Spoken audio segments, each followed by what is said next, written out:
Welcome back everyone, I'm Robin from This Vlog's Neat, and I am standing in my kitchen because, why am I standing in my kitchen? Welcome back everyone, I'm Robin from This Vlog's Neat, and I am currently working on an experiment where I am force aging rums, or I am oak infusing rums, and I'm using heat to speed up that aging process.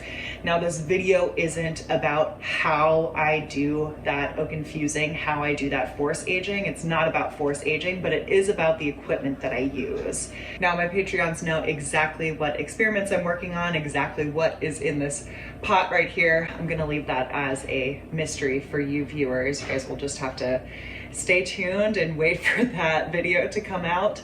But I am oak infusing some rums right now, and the way that I am doing that is by allowing the rums with the pieces of oak inside them to heat up over the course of 12 hours and then cool down for another 12 hours. And I keep cycling them through that heat cycle. And the way I do this is using a temperature controller, a hot plate, and a pot with water in it as my water bath. It's a really, really simple setup, really easy to do. And I have used this setup for years now, and I trust my hot plate, I trust this temperature controller and everything. So the setup's really great, and if you would also like to play around with some oak infusing, some heating to force age your spirits, then yeah, I'll walk you through this. All right, so the setup that I have here is extremely straightforward. It is a pot with water in it on top of a hot plate that is connected to this WILLHI temperature controller. I have no idea if that's how you pronounce it, but that's how I'm gonna pronounce it here. The pot I got off of Amazon, and I believe this is probably like 2.5 gallons right here. It's nice and tall, so it can fit some of the taller mason jars in it as well. Right now I currently only have the 800 milliliter mason jars in here, but it can fit the bigger ones that are more like, I think they're 1,750 milliliters. It can fit those in here as well. So make sure you have a pot that is high enough with a lid to keep the water in as it's heated. And the hot plate I have is a very basic one that I got off of Amazon. I'll have links to everything in the description below, but this is the Elite Cuisine, and I have it set to like somewhere on a medium heat right here. Currently it's not on, as you can see. I'm not running the heat cycle right now. And the hot plate is plugged directly into this temperature controller.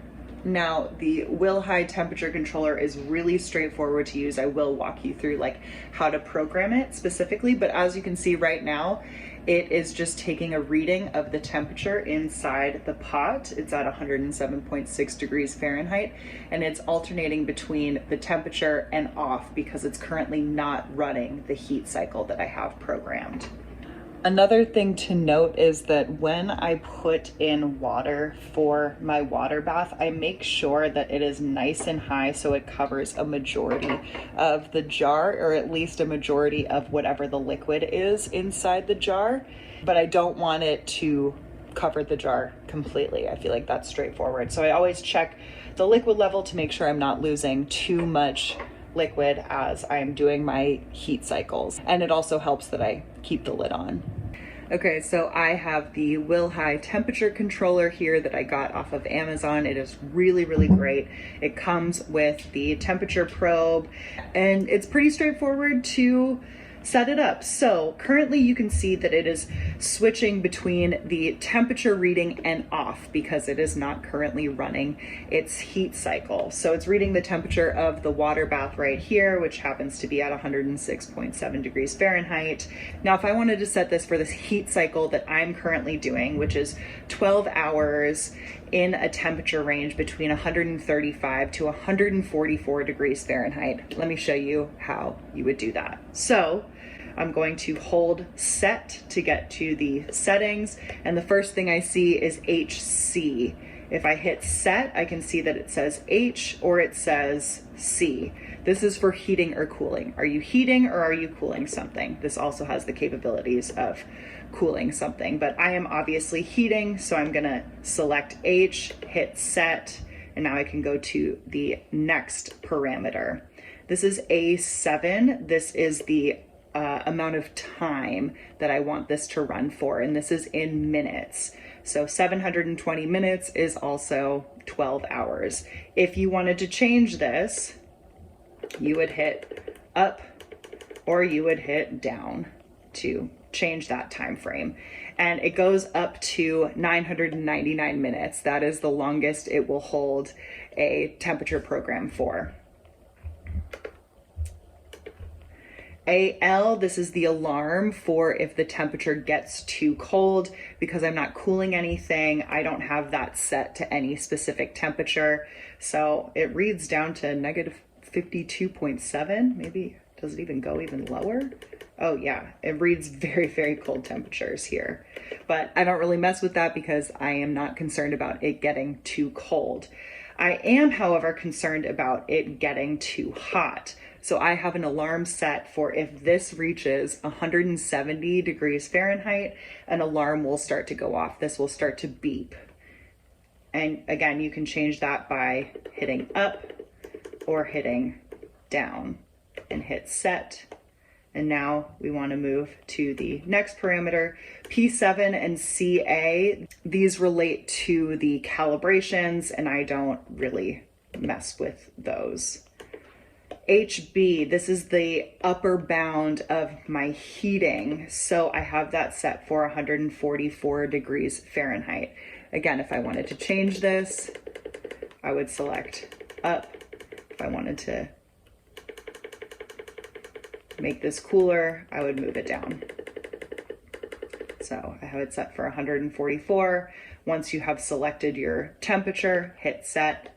Now, LB is the lower bound for that temperature range. I'm gonna hit set, and I have this set for 135 degrees Fahrenheit. Again, if I wanted to change that, I'd hit up or I'd hit down, and once I find the temperature that I wanna set my lower bound at, I'll hit set. And that is it. So when you're ready to start your temperature program, make sure you have your hot plate plugged in. And all you're gonna do is hit power. And it'll beep when it's starting and it'll say working. It'll read the temperature up until it hits that lower bound, right? At 135 degrees Fahrenheit, this will start the countdown. And you'll see it alternate between the temperature and the amount of time that's left on the heat cycle. So as soon as it hits 135, you'll see this switch from 135 to 720 and go back and forth. And that time will tick down, and once 720 minutes has gone by, it will turn off automatically. So I have this on, and you want to check to make sure that your hot plate is on, which means I'm going to look to make sure that the red light is on. All right, guys, so that's it. That's my setup for how I do all of my heat cycling for my force-aged experiments. If you have any questions, please. Do you have a question? If you have any questions, please let me know in the comments below. If you do force aging yourself and have a different setup, let me know. I highly recommend the equipment that I have. I will leave descriptions for everything that you can get on Amazon in the description below. Hi. And if you enjoyed this video, make sure to give it a thumbs up, share it with your friends, subscribe to the channel. And if you would like to support the channel even further, I'd be so appreciative if you joined us over on Patreon. I've got a link in the description below. And as I mentioned, my Patreon members already know exactly what experiment I'm working on in here. Thank you to my Patreons, by the way. If you want me to discuss force aging or speeding up aging for spirits, let me know in the comments. I could do a very long video on that. No, you don't want a video on that? Are you just laying there? No? Okay. Ouch, ouch, ouch, ouch. Ugh, you're really getting the back of my neck with your nails. Okay. Ow! Ow.